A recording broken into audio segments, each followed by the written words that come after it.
presentations, and it has a link to all of the presentations as well. So I'll put the link there, but if you go to that link, that will throw you to a wide range of some of the best stuff that's happening in Australia. So just a little bit of an advert while we're waiting for people to join us, and we'll commence in a minute or so.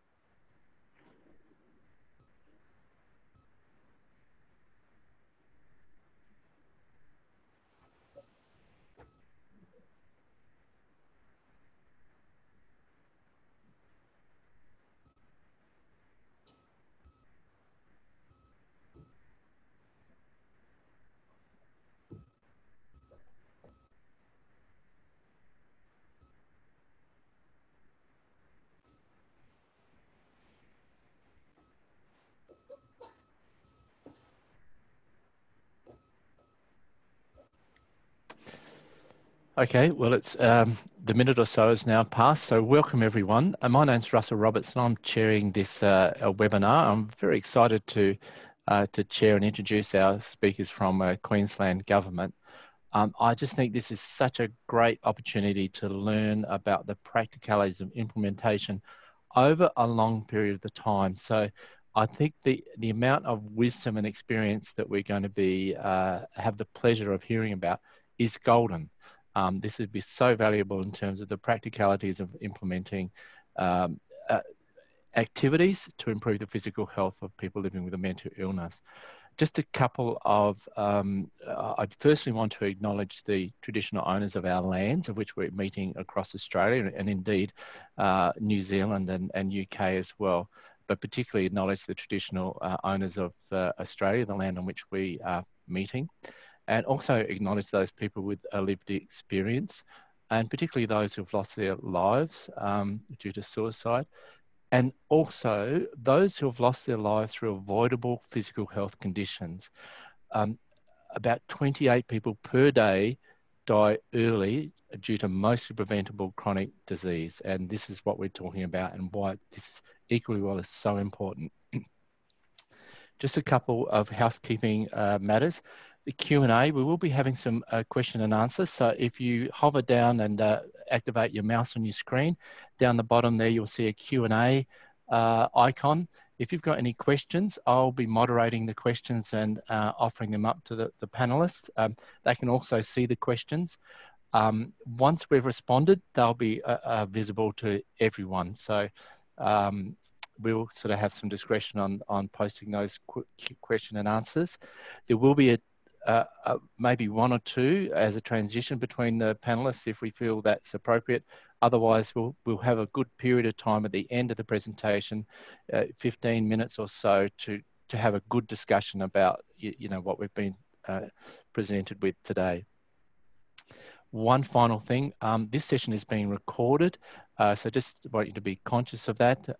Once again, we can't see or hear you because your mics and videos are disabled, but we will send out the link to this recording, which will be put on the website this afternoon and tomorrow. So we'll send that link out in an email to everyone who's participated, as well as a survey. This is a first of a series of Equally Well webinars we're looking at presenting. A bit of an ad. The next one is going to be practical tips and policy and implementation around working with older people, the physical health of older people with mental illness. Then we're having a session with Nehemiah and Flourish around the physical health prompt and the better outcomes for tracking towards health, and really awesome practical programs that we're getting from our NGO partners. And then in November, we're having a presentation from our friends from New Zealand and UK equally well to see the way that they're addressing this issue in those countries.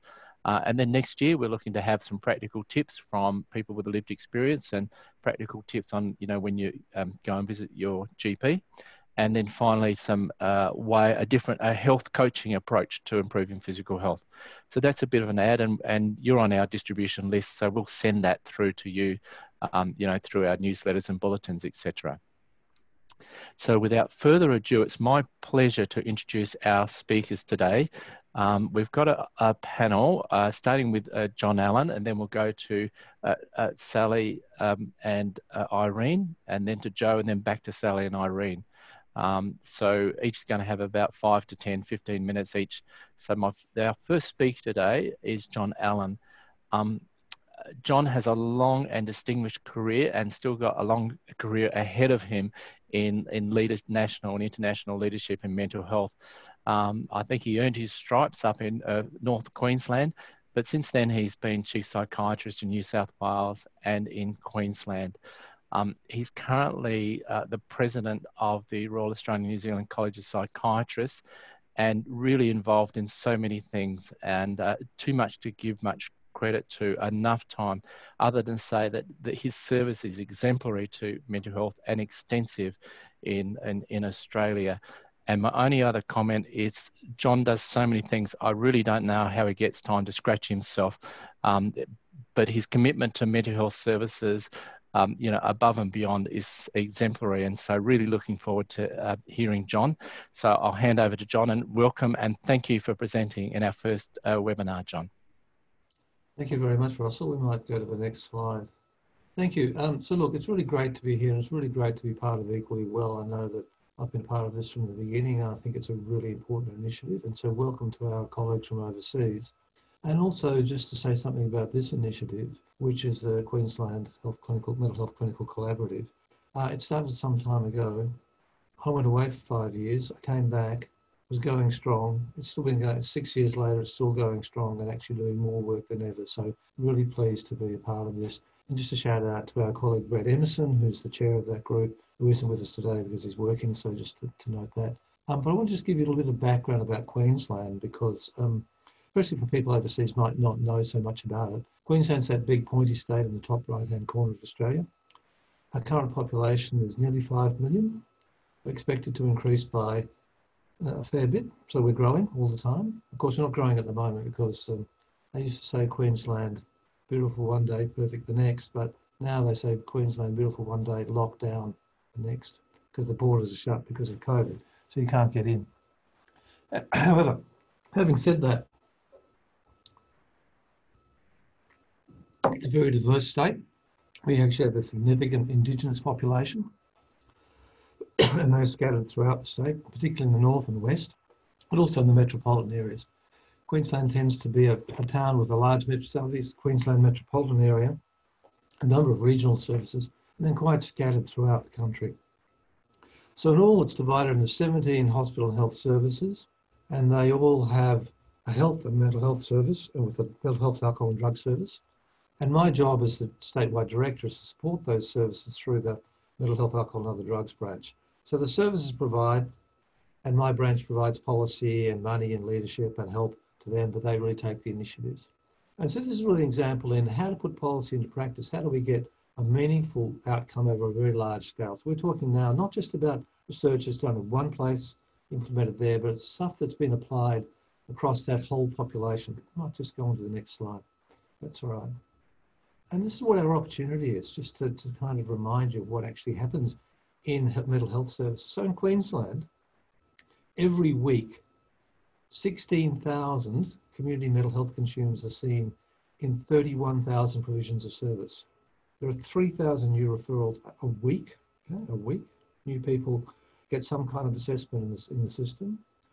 More than 600 people get admitted to the inpatient units. There are 830 inpatient beds and a similar number of other types of community-based beds for rehabilitation and other places.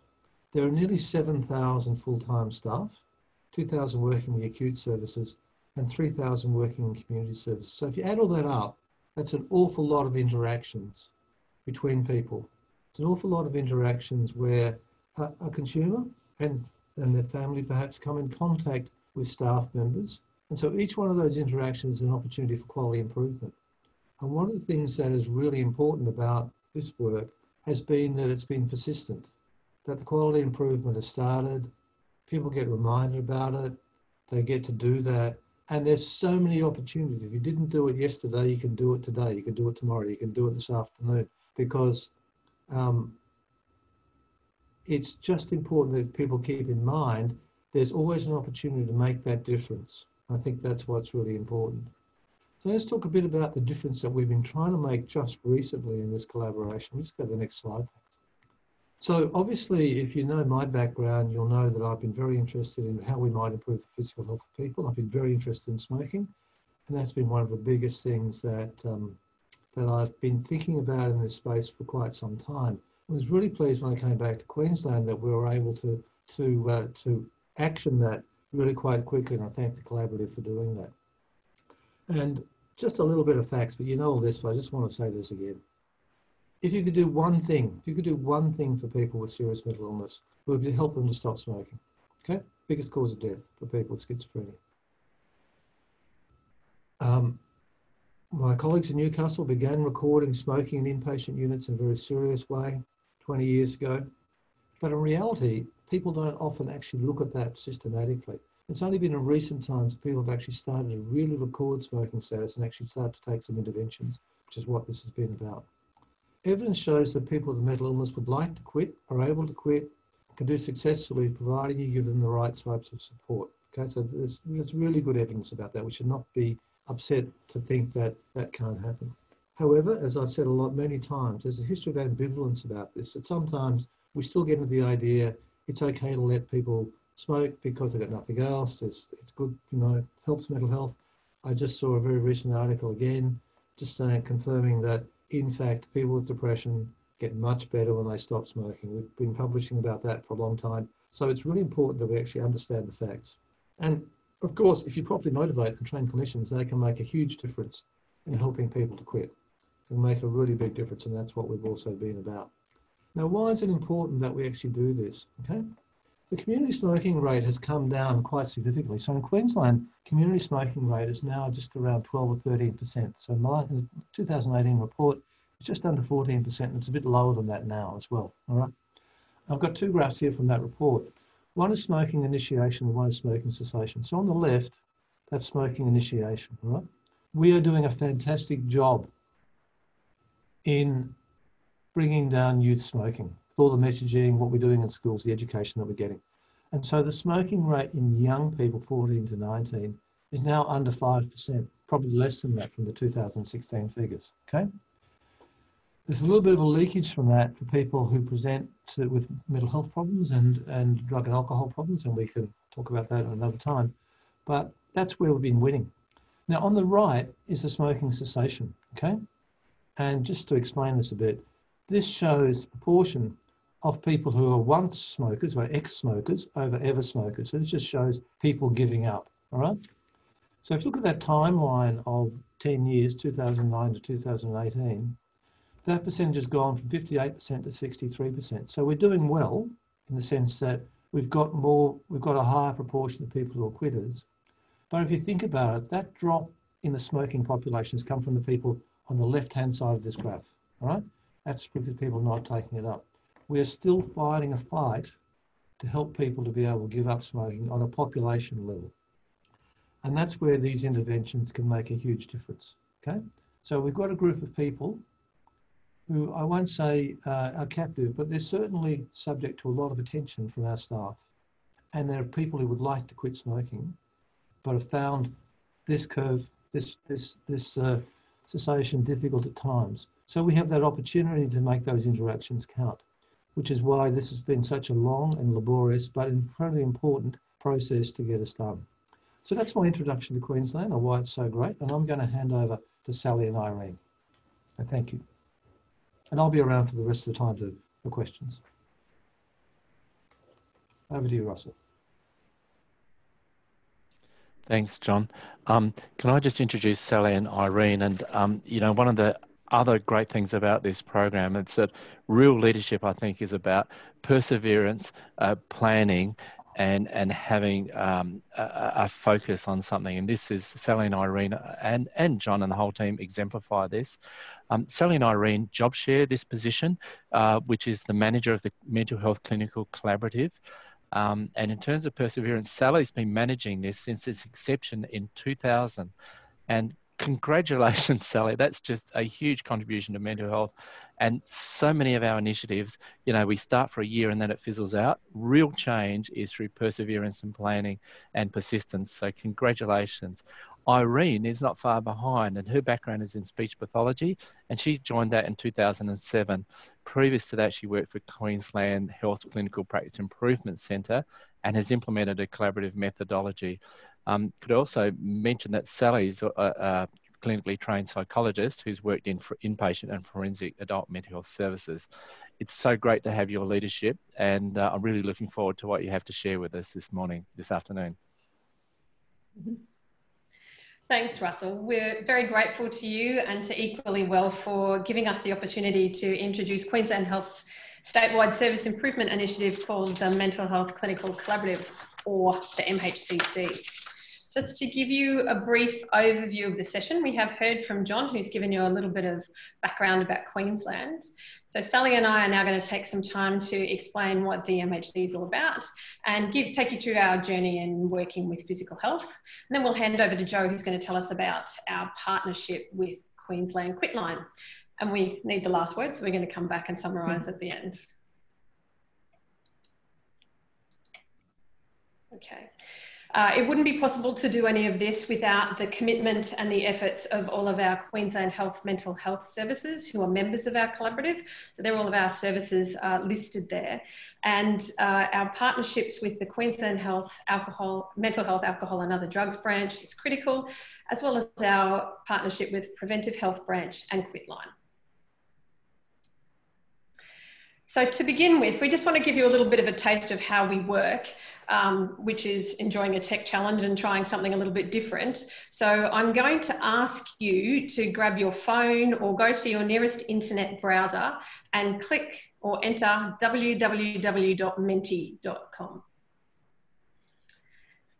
Okay, so once it should be in the chat. I think Lee's going to put that in the chat for us, www.menti.com.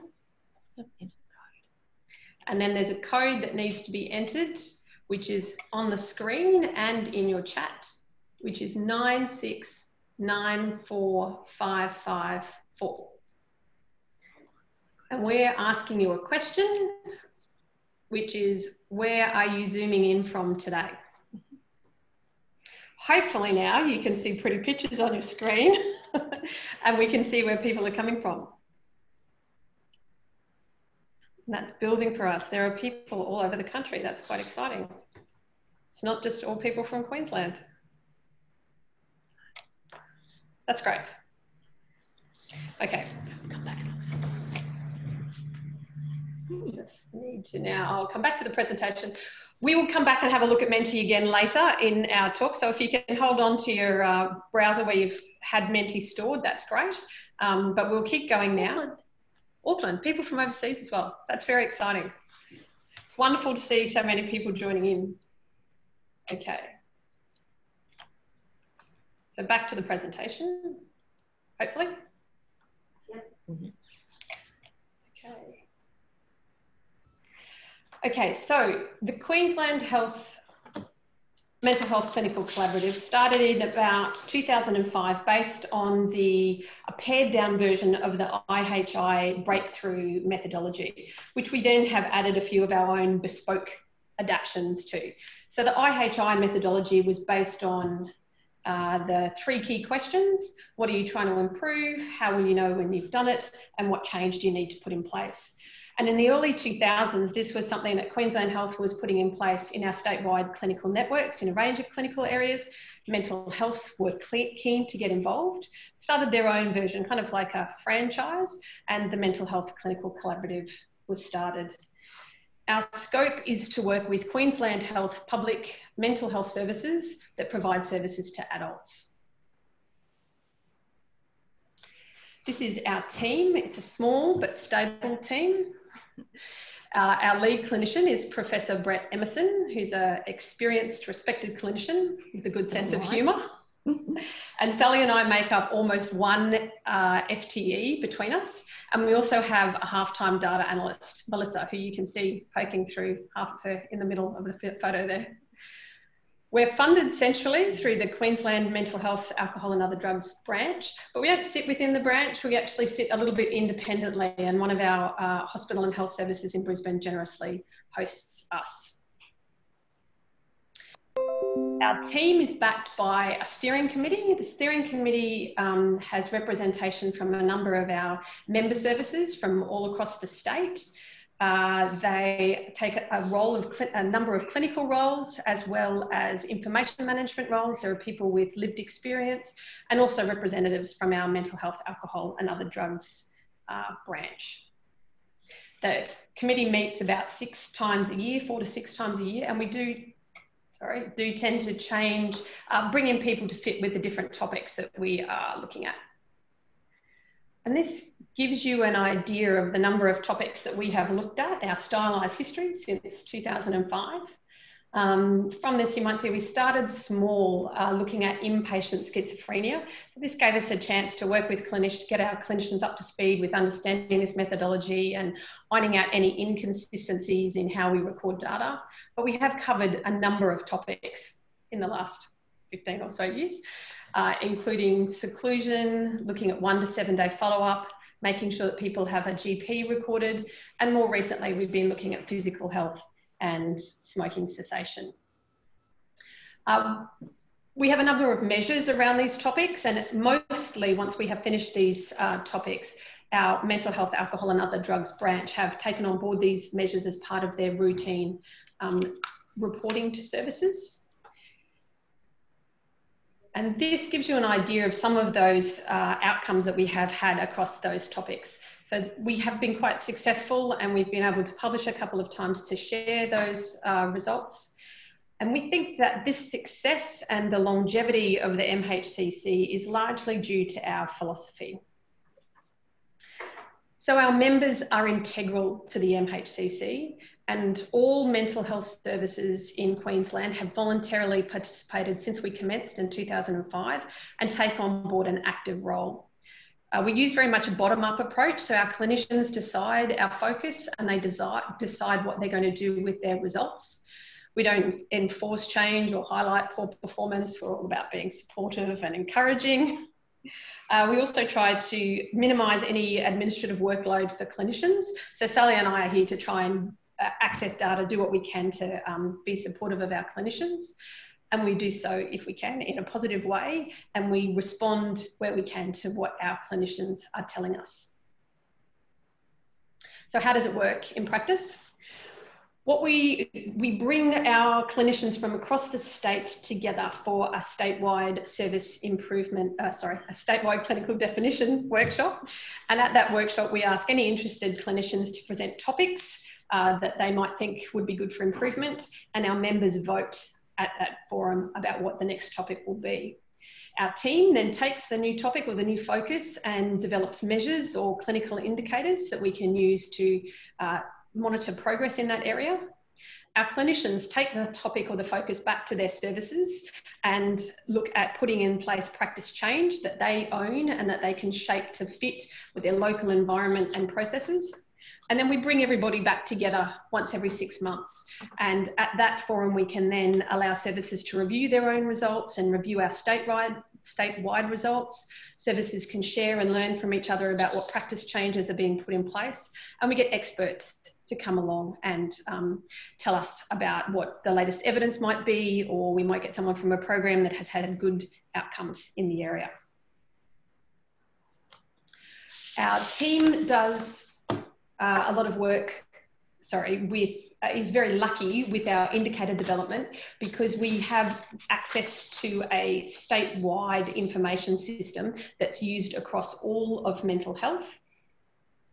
So that's a very rich data environment. So when we have a new focus, we're able to balance what we want to know by what's available in that system. And what we find is initially we might have to modify what we want access to or what we're able to get access to. So for instance, we might be able to change those things over time. Initially in physical health, for example, we looked at physical health assessments, but as our systems have expanded and upgraded, we are able to look at physical health interventions as well.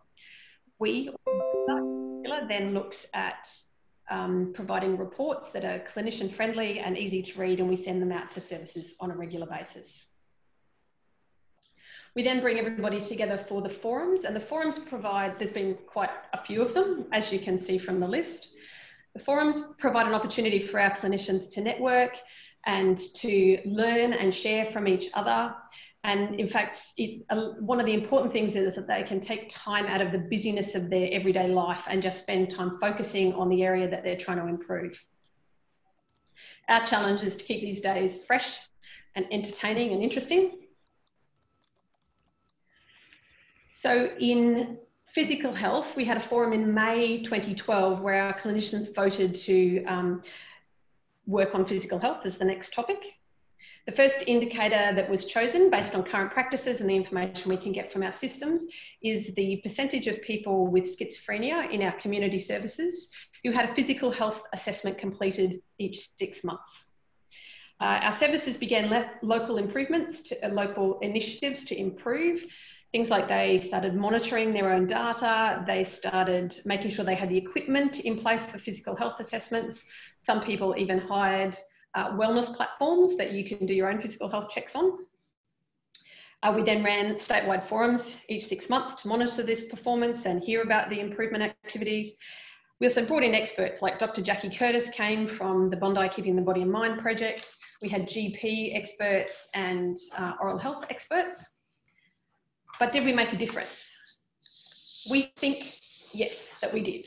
So this shows you our results for the physical health assessment indicator. It's our statewide results over time. So it starts in January 2012 when we began and runs through to the end of 2018. The grey line that you can see represents the statewide average, the statewide target that our members vote upon at each of our forums. And the blue line shows you our results. As you can see at the beginning, there were very few physical health assessments being completed, and it took us about a year or another 2 forums to gain traction, and then we started to see some improvement. Now, we're not primarily about research, but we did do some analysis over those first 2 years of results, and we were able to see that our statewide average represented a statistically significant improvement. But even more than that, we found a statistically significant improvement in every mental health service who was joining in this indicator. We then had a change of legislation in Queensland, like we like to do, in January 2015, which meant that all smoking was banned on hospitals and hospital grounds, which was a challenge for all of our mental health services. So at a forum following that in March 2015, when we just happened to have Dr. Tanya Ahmed from Royal North Shore talking about smoking cessation, our members voted to change our focus to smoking cessation specifically, and a new topic was born. We continue to monitor our physical health assessment indicator because we know that when we change focus or take the lens away, that performance can drop. But by continuing to measure this, we were able to see that our services were able to maintain their improvement. And then we handed this indicator back to our mental health, alcohol and other drugs branch as part of routine reporting.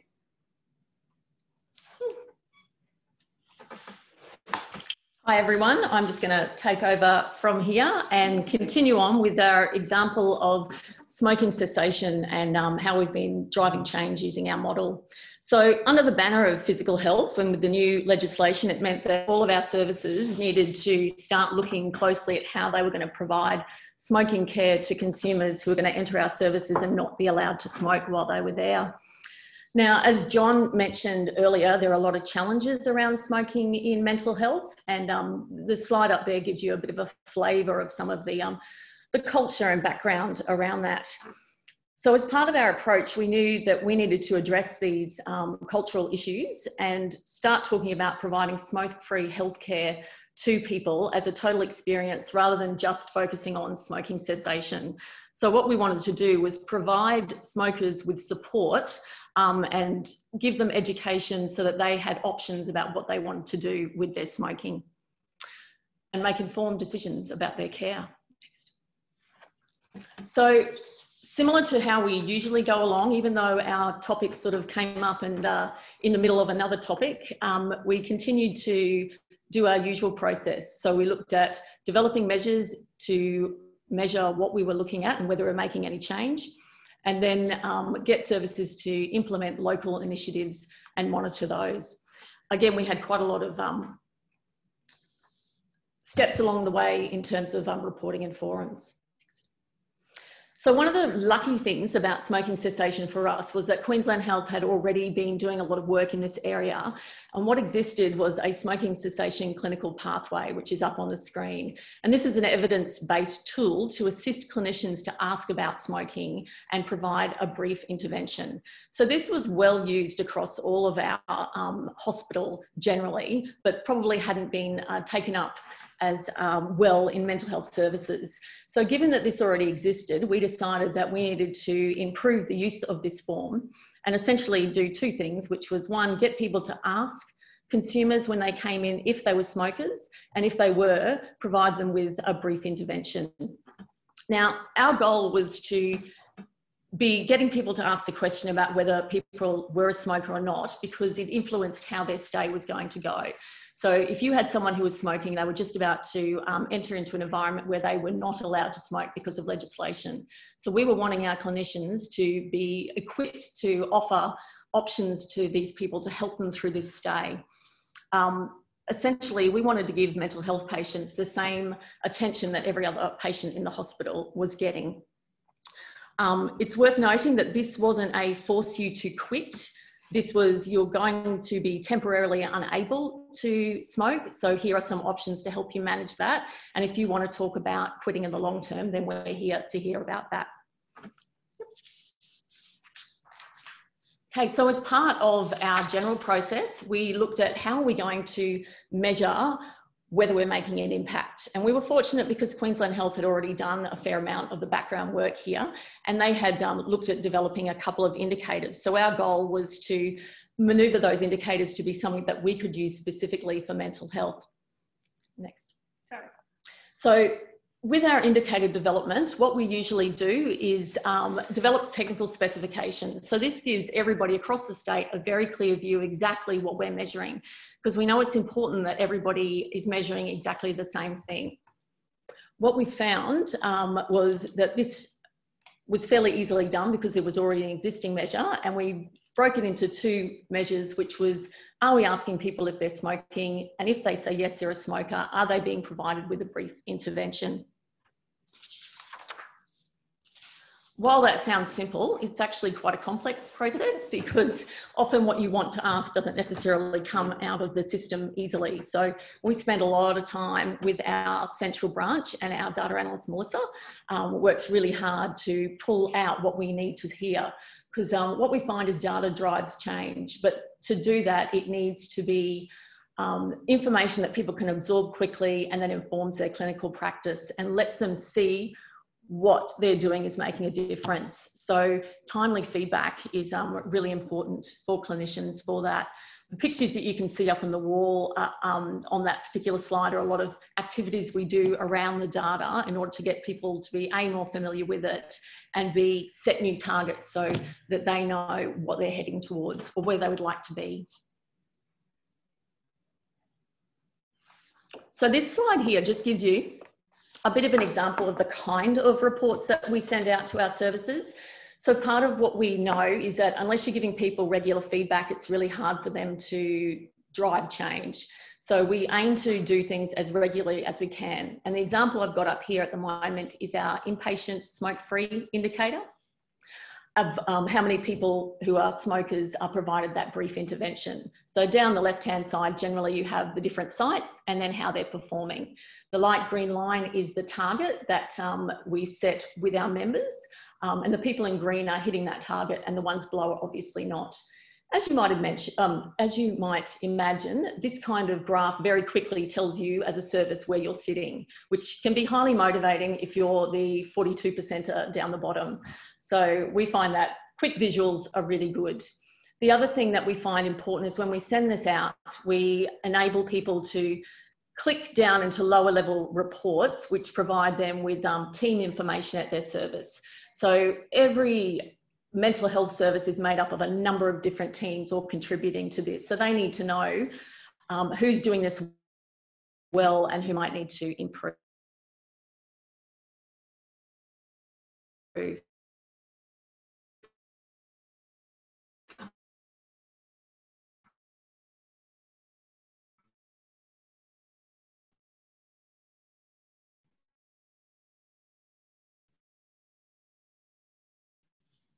So, and around. Hello, Auckland.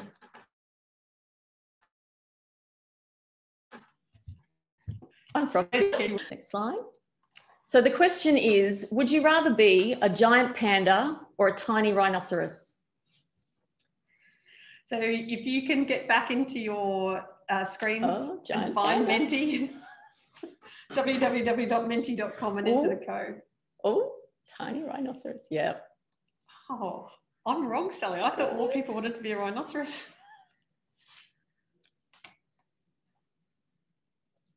Oh, nice. Couple more seconds.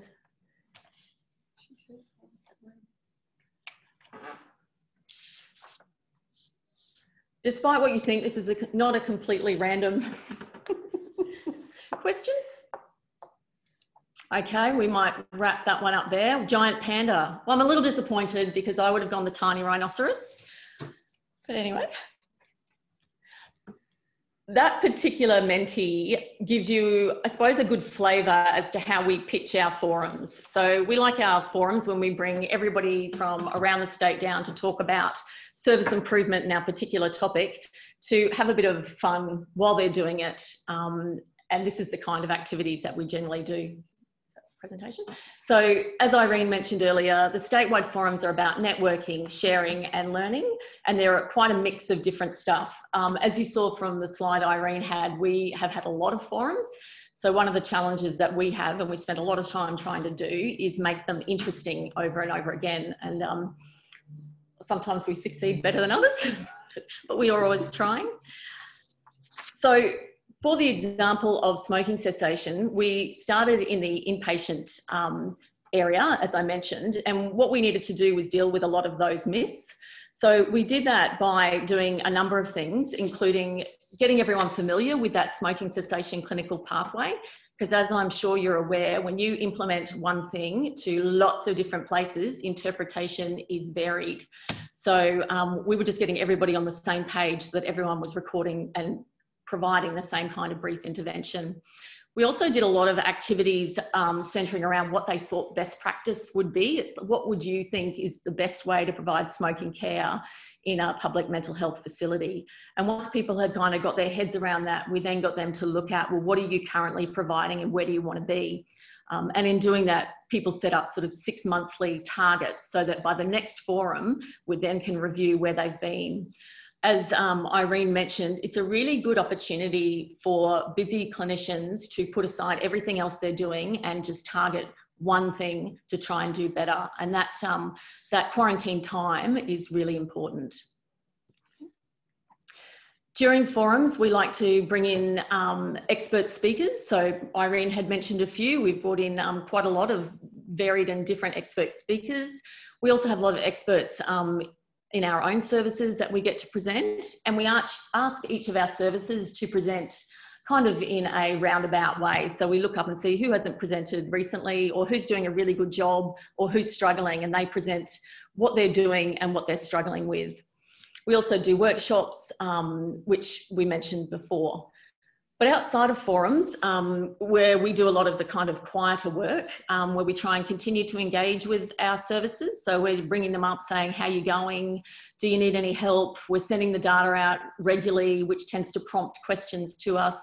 We used to do quite a lot of service visits around the state, but probably less so now, and certainly none during COVID.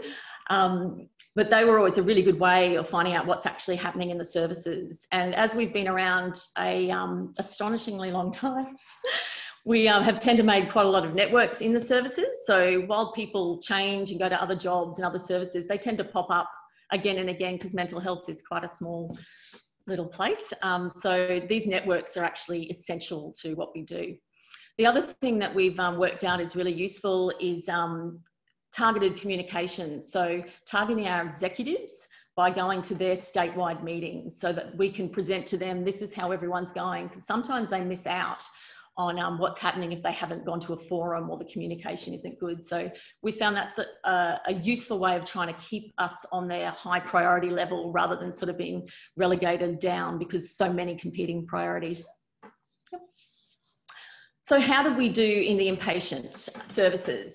Well, quite well. So this particular graph gives you in black, that is us asking people whether they are smokers or not. And the blue is about if we have a smoker, did they get given a brief intervention? The green line is a target. So we did this till November 17, which is where the line is drawn here. And then we did some analysis on this and found yet again that we had statistically significant improvement in both identifying smokers as well as providing them those brief interventions. So we recently published the results on that paper. And we're incredibly proud of the work that all the services did in order to achieve that great result. Following that particular period of time, we've continued to do really well. So while we've kind of stabilised out a little bit more around the 75%, and you can see the green line shows that we shifted targets up. Once we started doing quite well, we often have a conversation in our forums with members saying, do you think it's time to push it up a little bit more? So that's what you can see there. And we've been hovering around that for quite some time.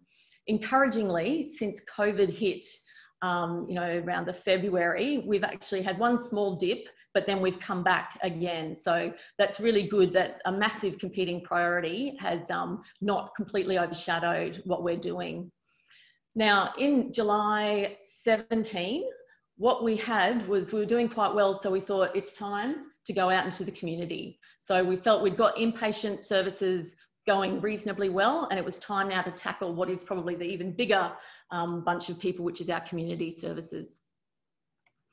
So there are a lot of challenges in going from inpatient to community. In our community services, we had sort of less data in order to draw from. So while we've got our central system, the question of whether someone is a smoker wasn't necessarily put in one spot. It was sort of piecemeal around the place, so really hard to grab.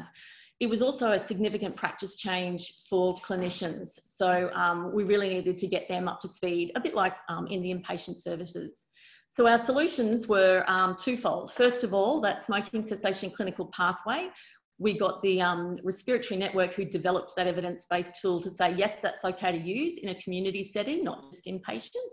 And we had it put into the statewide mental health information system. And then in probably what was the best, I think, service change for us was we had a smoking status tab introduced into our statewide information system. And we can really thank John Allen for helping us to drive that, because I think it's made a massive difference to our uptake of smoking. So whenever a clinician goes to log in, work they've done, they get a little sign that says, you know, has this smoking, is this person a smoker? And that's every 6 months. So now that we had a particular way of being able to get information about who was a smoker in our system easily, it set us up to be eligible to be part of the Queensland Health Initiative, which was a quality improvement payment. And this gave us, Queensland Health was happy to provide $1 million of incentive funding that we could share across all of our services in the state if they met targets for the indicators that we had. So the trick with this one was every 6 months, services needed to meet targets about whether they were asking people if they were smokers and then whether they were providing smokers with that brief intervention. If they made those targets, then they got a monetary reward that went to the HHS, and then they could spend that on promoting smoking cessation activities from there. Every 6 months, those targets increased, so it became harder and harder in order to achieve those particular outcomes. Yep. So with that quality improvement payment, that started, we're in our fourth and final year of that. So we've been really lucky in that we've performed kind of so well that they kept renewing us. And in the last year, which is the 2020-21, we're the last sort of performing quality improvement payment. So we're really very proud that the services have done so well that we get another go. Now, this next slide shows you some of the things that services have done to promote smoking cessation, and a lot of that quality improvement funding went into doing different activities at services, such as providing NRT options, filming consumers to talk, lots of varied and different activities at different services. One thing to point out is that we don't tell people how to spend their money, that is completely up to them. We just facilitate them getting it. Now, we're just going to flick to a quick video of a lovely clinician of ours who's going to talk a little bit about what the collaborative does for us, hopefully. Unless it doesn't work, we might want to. Thank you very much, everybody. I love the Mental Health Clinical Collaborative. It has helped us so much with linking people together, sharing information, and really working out some really good plans so we can help the whole state. So what we've been able to do is link in with different clinicians from different health services, find out what works for them, what doesn't work, all looking at addressing those outcomes and having targets and goals, working towards those collectively has made a really big difference. So I think that's been one of the very exciting things about the Mental Health Clinical Collaborative. We have forums, we have team meetings, we are all engaged across the state to work together to work out what things we can do to help the patients. That's been really helpful, looking at different ways that we can change our services, how we can improve health and wellbeing, and that's for inpatients and for community mental health as well. So really collectively sorting out what can work, what can't, sharing information, having the ability to arrange different topics and training has been really helpful as well. Very inclusive and lots of fun. We love the Mental Health Clinical Collaborative. Jenny was not paid for that endorsement, I might add. And also on Menti, the tiny rhinoceros is slowly climbing up, so just for noting. So what are our outcomes then in terms of looking at community smoking cessation? So the first graph that will pop up right now looks at, are we asking our consumers whether they are smokers or not? The bottom line, which is blue and dotted, is a quality improvement threshold. So if services did not achieve at least this, they weren't going to be eligible to get a payment. So the red line shows our state average. And as you can see, services well outperformed what we expected them to do and have continued to do that for now a couple of years. So we are immensely proud of what they have done there. The next is probably the more important question, is once you've identified a smoker, have you provided them with some smoking care in the form of that brief intervention? So the graph down the bottom looks at those pathways. And again, the line down the bottom is the target, and you have to be above that target to get payments. And while not necessarily all of our services got payments every time, the majority did. And for each run, we've had more and more included. So that has been great. Just move on. Finally, we've now, because we established a way in which to get information about smoking that is consistent, we've now been able to gather information about who are our smokers in Queensland. So this is pretty much hot off the press, really, that we have now sort of looked at a Queensland mental health smoking rate, which in 2018 was at about 51.6%. And then 2019 had dropped to 51.1%. And while this does not seem like a massive change, it is a big change when you think about how difficult it is to make a shift in this particular area. So we're immensely proud of that. I've said that quite a lot of times. Okay, so now what I'm going to do is, that's been the journey kind of so far with smoking cessation. And one of the really important parts of this journey has been that as Queensland Health Facilities, we can't kind of provide everything and we need help. And this is where we've partnered with Quitline to provide additional support for our consumers and our clinicians in trying to get people to think more about their smoking. So we're going to hand over to Joe now. Thanks, Sally and Irene. We might just pause for a moment. We've got a couple of questions that I think you could address quite quickly if you look in the Q&A. You know, one of them, which John's responded to already, is, you know, why focus so much on smoking? And John's, I think, given a good response to that. And I would just add, you know, from Equally Yours point of view, smoking is not the only thing, but it is an important thing. And I know a recent report from the US Surgeon General said that for every 2 people that you help quit smoking, you will save one of their lives. So you look at that change of percentage, that has saved so many people's lives, you know, and I know it can be a bit contentious, but it is a really important issue. a couple of questions that I would like just to touch base around now. One from someone who I think might be in lockdown, having returned from overseas. It's around the NRT. Is that various forms, and how is that being provided? Are they being provided with that, or is it dependent on the level of dependence? So Sally and Irene or John? So there's a range of NRT options available in Queensland Health, and we get people to choose the options to use combinations and to use the amount of NRT that they need to have. I think the fight about not having availability and saying, oh, you're limited to 1 patch or 2 patches or whatever is over.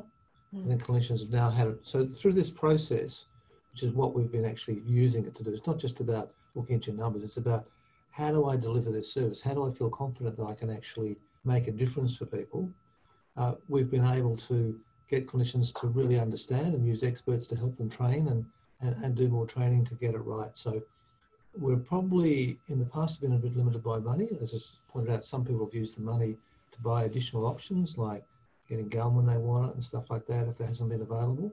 But I think that because Queensland Health has had such an emphasis on doing this across the system, the availability has been great. We use some I remember a few years ago we actually used some shortfall to buy some extra NRT, but since that time, the supply has been really good. And another question's asking about other measures for risk for cardiovascular disease and diabetes. What other measures are being collected through the services? Well, Sally and Irene might like to answer how that's still an ongoing part of the work. Yes, certainly in our physical health, while we're not necessarily collecting as part of our collaborative, I think it was, just looking at the question, sorry, a variety of other measures. We're very much focused on, in the first instance, we were focused on, can we just get clinicians to routinely check people's physical health? That was kind of step one. Now, step two, we're looking at if they are assessing these people routinely and something is wrong, are we providing interventions? But as a state, yes, there is all that information is collected, but the collaborative isn't necessarily looking at a lot of those indicators. I suppose the thing is that we are very much on the fly, and you want to say something? Okay, yeah, I think our focus was often just on ensuring that there is a physical health assessment done. The specifics of what we want out of that is up to our clinicians to some degree, what their service feels is most important, what their clinical judgment is. We're not sort of being prescriptive about what they can do and what they can't do. We just want to make sure that the practice of addressing physical health, so making sure that there is a regular assessment and then hopefully some intervention. And I might just also just recap for people who have come in a bit late. This session is being recorded, so the slides and the recording will be available on the website tomorrow. And just on the physical assessment, I did notice with the people with a serious mental illness, it went from started at 12%, which is really one of the reasons, an underlying reason why we need to focus on this. It's just unacceptable in terms of taking notice of physical health. I had just one other question quickly as chair. The collaborative, who are the members of that? Does this include NGO and private providers, or is it focusing more on Queensland Health? It is Queensland Health, so it's adult mental health services only. Right, okay, thanks. I just noted there was one other little question there about the quality incentive payments, skewing data and encouraging services to gild the lily about their achievements. We have considered that as an option, and probably two things: that we do kind of random quality checks on the data and how people are filling it out, because our system enables us to be able to do that across sites. So that's part of the quality part of the collaborative.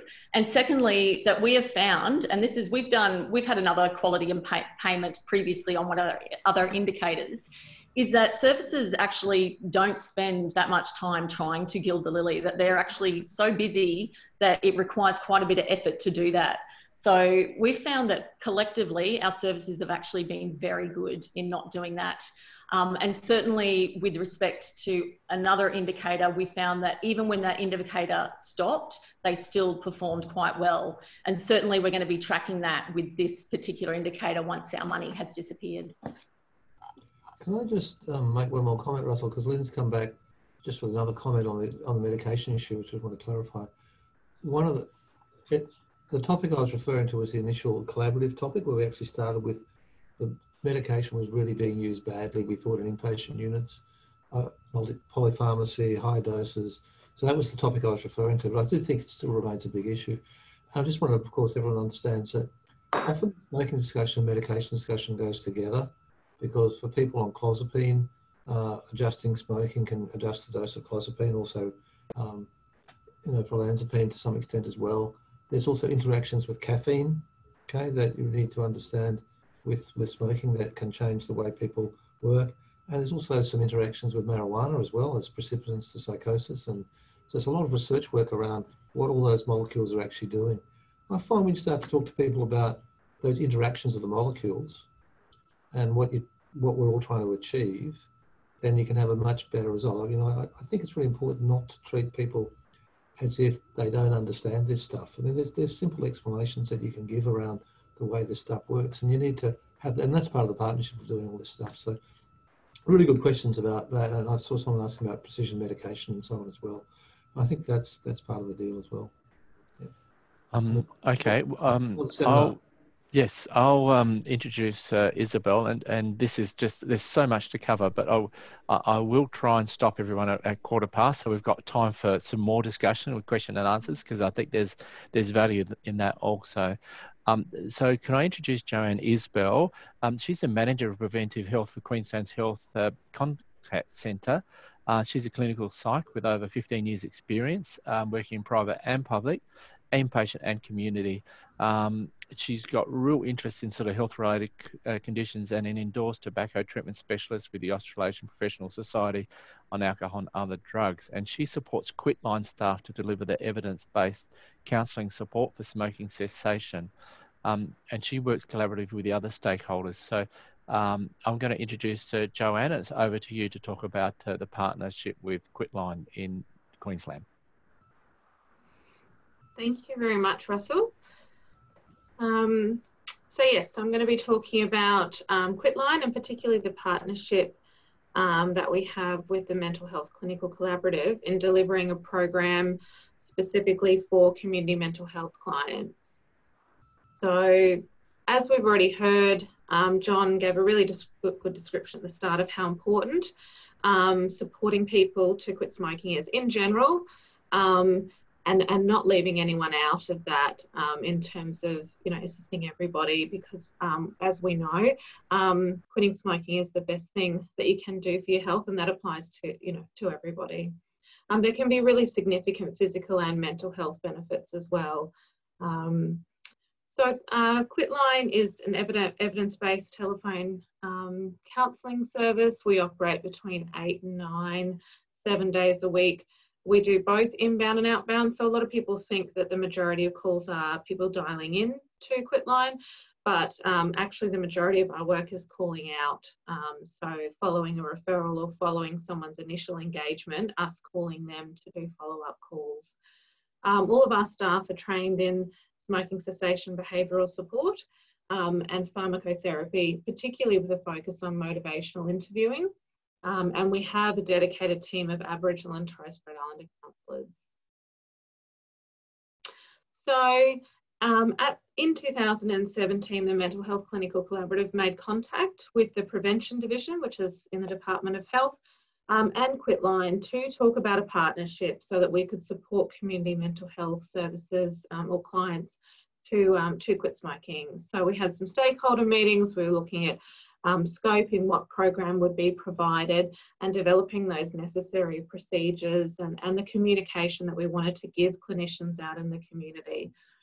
In 2017 in November, we commenced that program, an intensive quit support program for clients of Queensland Health Community Mental Health Services. So the way that program looks is a specific referral form was created for community mental health clinicians to use, so that when they had that completed that smoking cessation clinical pathway or had that brief intervention with the person, they could fill out a particular form which came through to Quitline, and we would contact that client to deliver them 4 tailored telephone support sessions, and then 3 evaluation calls following the end of their program.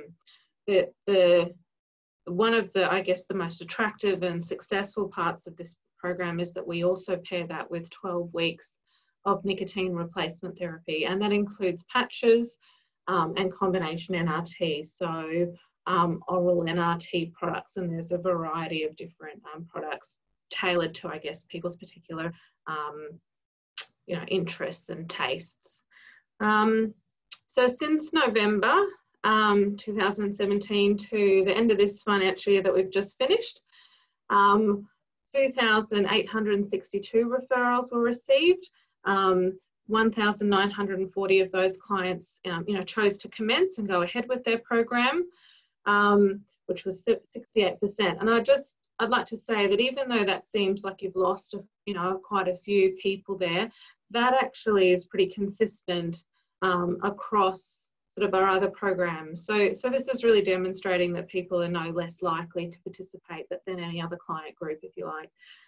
They have become one of the largest specific priority populations that Quitline support, which is, you know, a positive indicator that people are willing to quit and wanting this program. This is just a graph kind of showing you over time. The uptake at the start was huge, very popular. I think people were really pleased that this program was being rolled out for clients of community mental health, so the uptake was high, and we've kind of come to sort of a levelling out a little bit and a little bit lower in these last few months because of the coronavirus impact. Yeah. Okay, next slide. Just some interesting demographics that you might find interesting, just to show you that's a nice little bell curve pretty much there to show that the majority of people that we're supporting are in the groups that we know often need support, so in their sort of 30s, 40s, into their 50s. You know, that tends to be consistent with other data as well.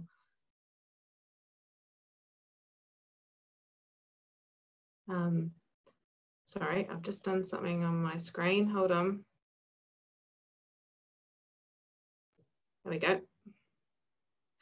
This just shows you the breakdown of the gender. So most people, is generally a pretty reasonable mix, but with slightly more men than usual. Just give me one moment. I've just touched something on my screen and interfered with my display.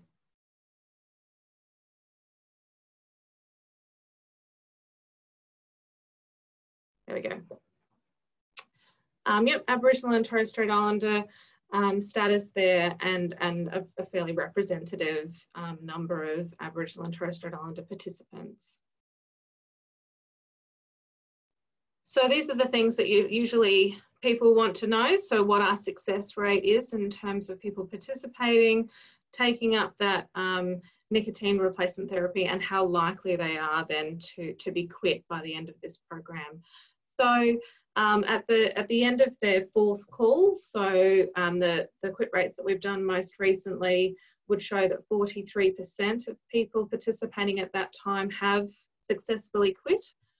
We follow them up at 3 months, 6 months and 12 months. So you can see that a number of people do return to smoking, which we know happens across the board. And those opportunities in evaluations give us the opportunity to re-engage people, I guess, and to connect them with their supports again. But ultimately, those quit rates are still, we're quite happy with those based on the literature, that they're quite successful in terms of, you know, enabling people to quit at that point. Yeah. The retention rate, so this is the number of people that complete the program. So 43.6% do complete their program, which is actually a bit higher than our general program retention rate, which again brings me back to that point that people with you know, complex mental health issues are no less likely to have a desire to quit, but also to participate, you know, in a program that's offered like this. 58% of clients received at least one order of double patching. So not only do we do combination, so both oral and patching, we also do double patching as well. So all of that is based on the individual and the amount that they're smoking and tailoring to each individual person. This just shows you a little bit about the different NRT products that we provide and the popularity. So obviously nicotine patches, we only use 21 milligram patches, so that offering the highest amount, and we don't do any step down. I think the literature is really stepped away. We're well aware of that. You can see that lozenges and gum are the most popular oral products, but also we offer things like the Quit Mist, so the mouth spray, some other people would say, and some other flavours of kind of gum and lozenges.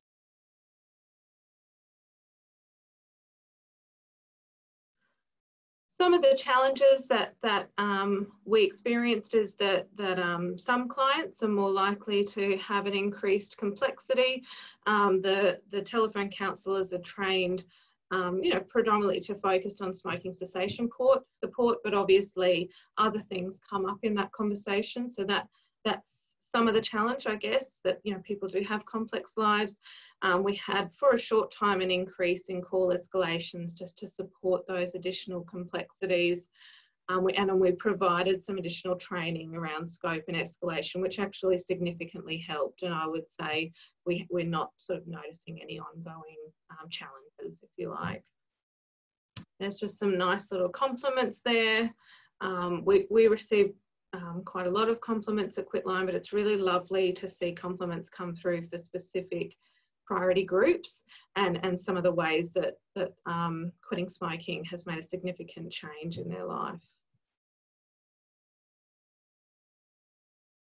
Our ongoing partnership and development with the Mental Health Clinical Collaborative, we attend all of the statewide forums that Sally and Irene were discussing earlier.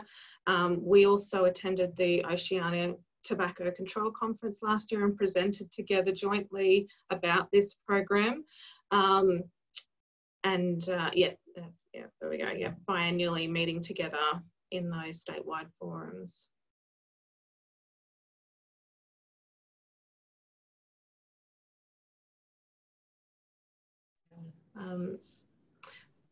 I think that's the end of my little bit, and I'm handing back to Irene and Sally. So before you go, I just had a couple of quick questions to ask. There's one in the Q&A, which I'll give you time to have a look at. But just to clarify, are you part of Queensland Mental Health and Drug and Alcohol Services Directorate, or part of a different branch of Queensland Health? Yeah, so Quitline sits, so there's a couple of things. Quitline actually sits under the Department of Health in the Health Contact Centre. So we, the Health Contact Centre is co-located, so we're collated with 13 Health and about 16 other statewide telephone clinical services. So Quitline, you know, is leveraging off that contact centre, I guess, in the Health Contact Centre under HSQ. But Quitline is funded through the Prevention Division. So the Preventive Health Branch, sitting with the Chief Health Officer in the Department of Health.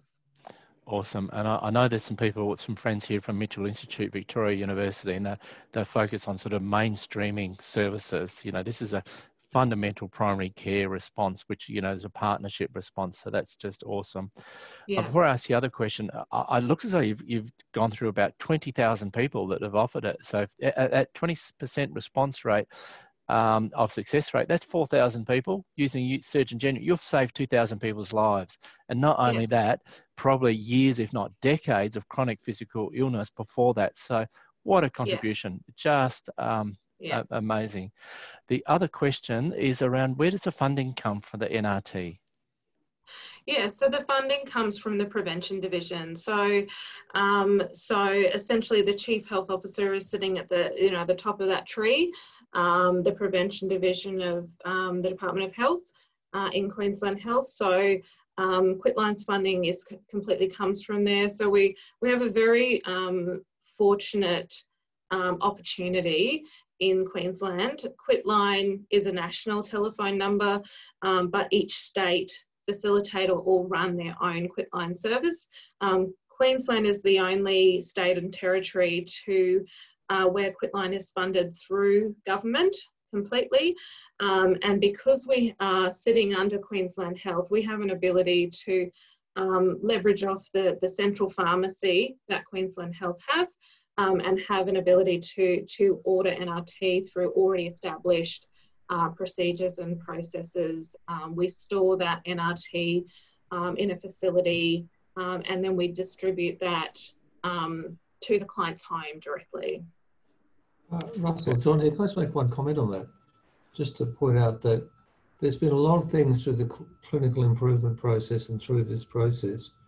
It's because of results that the government's willing to invest in it. So it's been a conscious decision on the part of the Chief Health Officer, but also a lot of initiatives have fallen by the wayside because they haven't been successful. So I just want to point out the quality that's been done by the Prevention Division and by Quitline in providing this. Yeah, thanks, John. Yeah, I did notice that, and whilst other people say developing measures and measuring performance is tiresome and ponderous, it is so important for the longevity and to demonstrate our public value. Now we're going to the party girls by the looks for about 5 minutes, and then we'll open up to some broader questions. Back to you, Sally and Irene. Now, Joe knows what this is about. Happy birthday, Joe! Joe has very kindly... This was inevitable. Very kindly agreed to do this on her birthday. So we like to say happy birthday, Joe. And we would have done blowers, but thought that was inappropriate in a pandemic. So absolutely. Yep, very mindful. Okay. Well, look, thank you, Joe. And look, we will just got a couple of slides really just to wrap up. As mentioned, our partnership with Quitline has been pivotal to us continuing to drive our smoking cessation in the community. And it probably reflects that partnerships with a variety of things comes up when you have been working in areas for a while and you can develop these things. So we've been very lucky to have been around for a while and made a lot of contacts, which help you be positioned in the right spots at the right times. And if you've collected that data to support you, it can really be helpful. Next.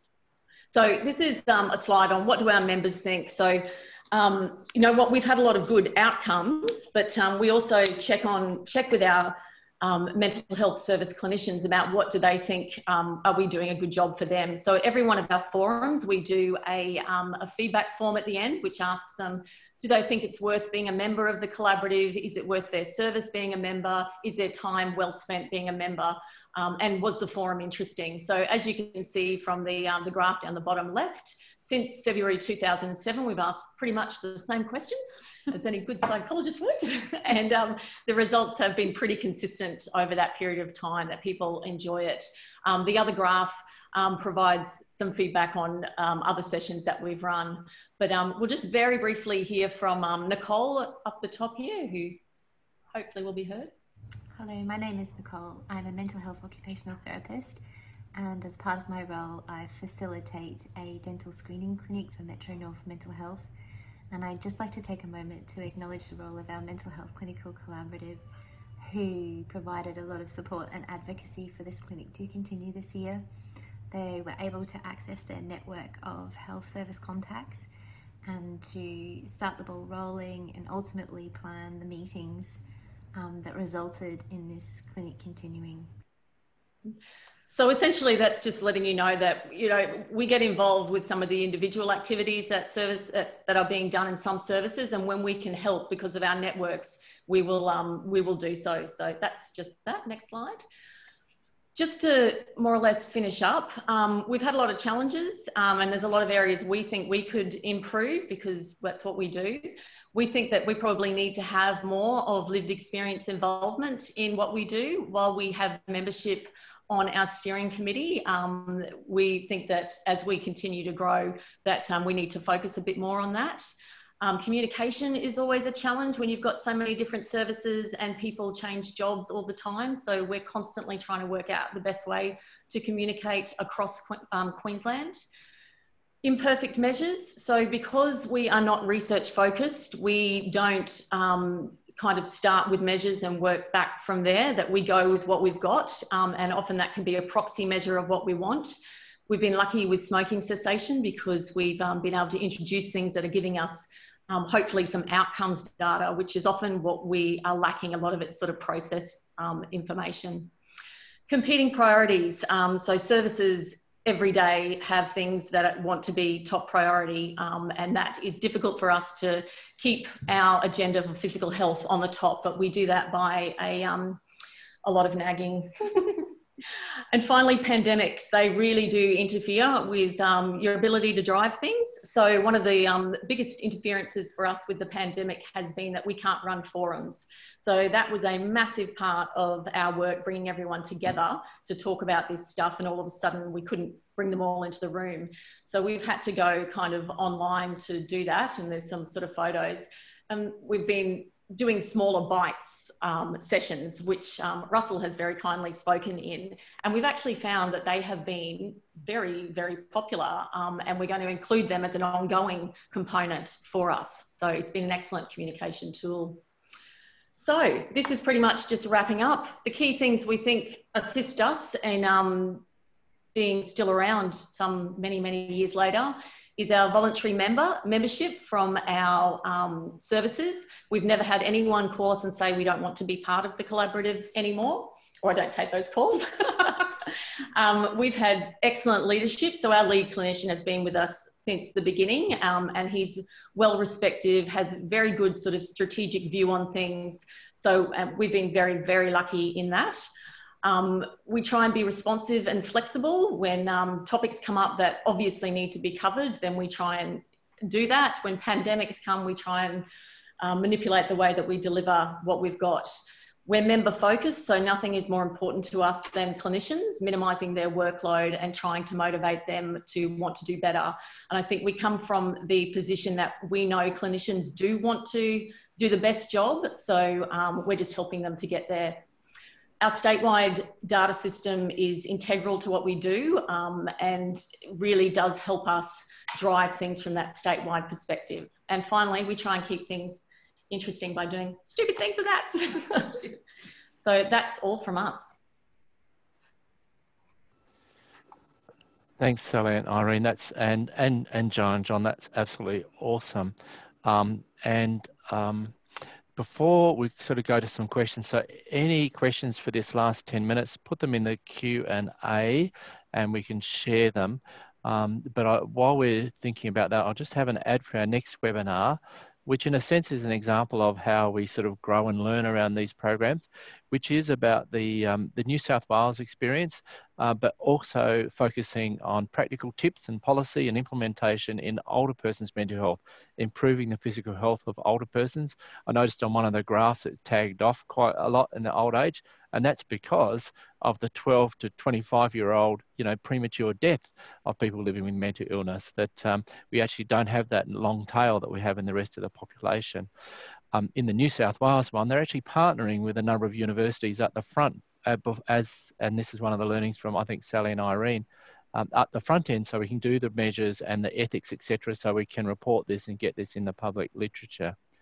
I might start off the Q&A. If there was one, this is equally well as all about implementation and having a go. If there was one piece of advice you would give people about wanting to make a difference in their context, what would that piece of advice be?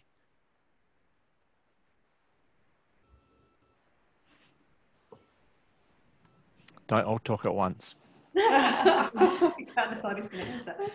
think in my experience, I think particularly I was trained as a clinical psychologist, and I worked in public and private health settings, and it wasn't really until I came to this role that the light bulb really went off, I guess, in terms of how the significant impact that smoking has on people with mental health conditions, and also that we don't, as sort of commonplace practice, always ask people about their tobacco smoking in particular. And so, you know, my advice in terms as a clinician particularly is just to actually ask people and don't make any assumptions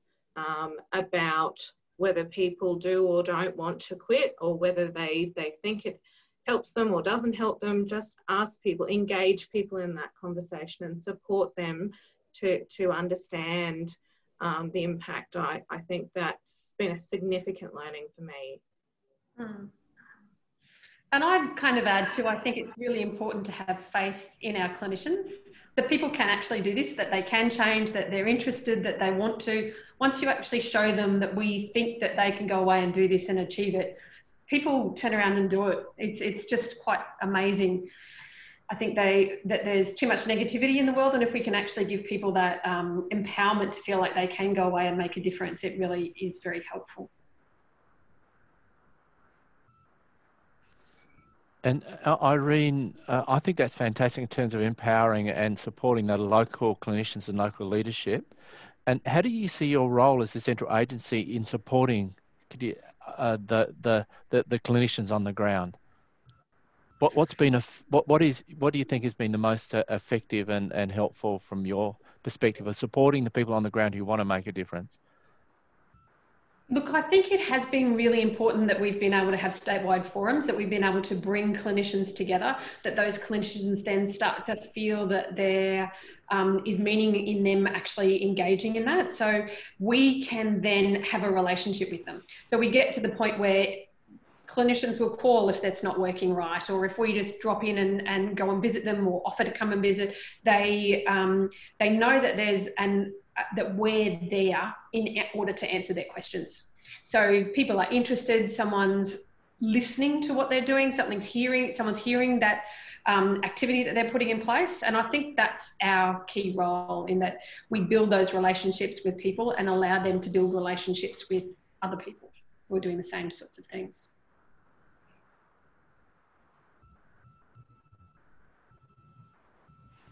And John, I might give a last word to you, and I'll give this question on notice and then make an apology.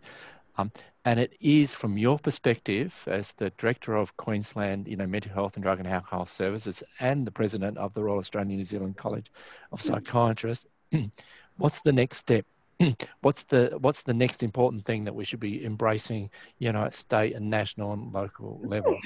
While you're thinking about that, can I just also acknowledge John Allen and in my opinion, John Fenley and David Butt were really three of the key people who got this back on their national agenda.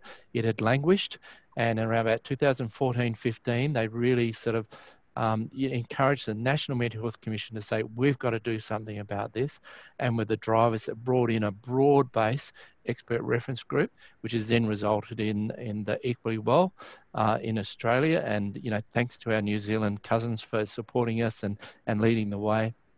But really is one of the innovators of getting this onto the national agenda, and to make Australia one of the leaders in this. We've got a long way to go, but as we can see from today, we've travelled a long way already. So thank you, John, and my apologies for not flagging that up front. Do I have to answer your question now? Yes, thanks. Look, that's a really hard question because there's so much that could be there. I would say three things. One is that we need to think, in all successful ventures, there are three things that really matter to make a change. One is leadership. And what we need to do is to galvanise this work. And I know many of the people are actually on the thing, and I've worked in leadership roles with them. But it's about getting the lived experience into leadership as well. I think that we have to present a united front about knowing what is good, and giving that message and having that one leadership. So nothing ever changes without leadership, and that's the content of that leadership is really important. Number two, to make a change, you need something that actually works and you can systematize, that you can train people in. Okay, so this is something that has appeal because you can see the need to do it and you can train people on the techniques. People say it's really hard to get someone to help on the smoking. No, it's not. You have to learn to ask. You have to learn to ask the right question. You have to be persistent. You have to be non-judgmental. So it's just an extension of all sorts of therapies that people do. So you can train people in doing it. And then the third thing is that you have to have the organisation to be able to put that in place. So I think in the broadest sense, this is one about organisation, but I think in the broadest sense, the next big step for us is actually having the right people with the right skills at the right place in that organisation. Because I think, I've been thinking a lot about this stuff, but I've also been thinking about some of the terrible things that happen too. Like if you watched the Four Corners show last night, for example, there are lots and lots of things. And it is often about just having that right service, having enough, because what we don't have enough. We don't have enough people who get it. We don't have enough skills, and we don't have enough volume of people to do the work that we all know about. If we could get those things, it's not, I don't think there's rocket science. I know people will talk about we could change everything this way and there's going to be a revolution and all of that. But in my 40 years, it's all been about hard graft and applying what you've learned. So that would be my things for the future, if that makes any sense. Yeah. Happy to take questions if anyone could understand a word I've said. Thanks, John. That's well, it certainly resonates with me, and I'm sure with a lot of the folk on the webinar.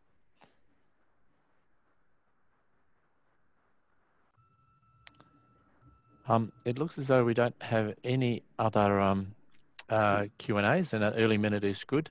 So I would just like to thank all of you for participating and at all levels, and also particularly to thank Sally, Irene, Joe and John for the presentation, and once again, describing a long journey, and it's a lot of what you were talking about, John, in terms of and demonstrating that leadership for the long haul.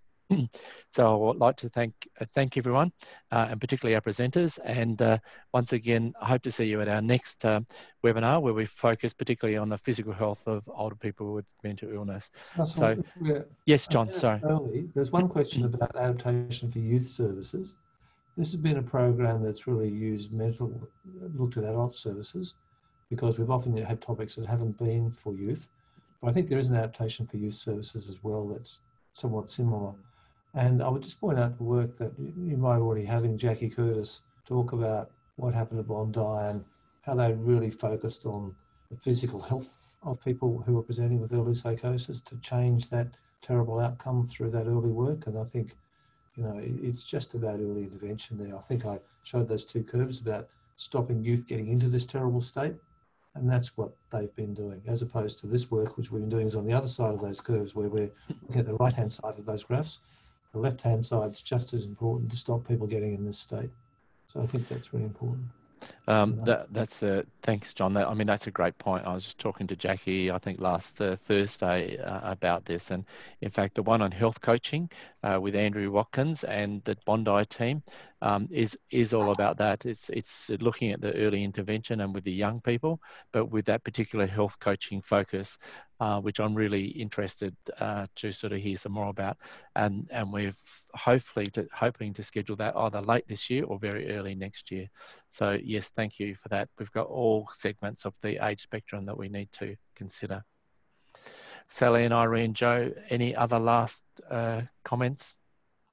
I just wanted to say, just briefly on that point as well, that the program that I've talked about today is specifically our partnership with the Mental Health Clinical Collaborative for Community Mental Health, but we actually offer this same program to a variety of different priority groups across Queensland, and in fact at the moment all Queenslanders are eligible for this program with free NRT, and that would then capture some of those youth that we were just discussing, that we actually speak to people from all different ages and offer this similar kind of program. So we are speaking to young people as well. Yeah. Yeah, thanks, Joan. I did notice one of the participants from another Quitline, and so I think that this is a great opportunity for national collaboration and showing what something can work in one state or jurisdiction can work in others. So, yeah, thanks for bringing that up again and raising that point. We're at right on the time. So once again, can I just say thank you, everyone. The recording is, the link is on the comments page on the chat screen. So thank you, everyone, for attending, and particularly thank you to our presenters, Sally, Irene, Joe, and John. Goodbye and thanks. Thank you. Thank you. Thanks.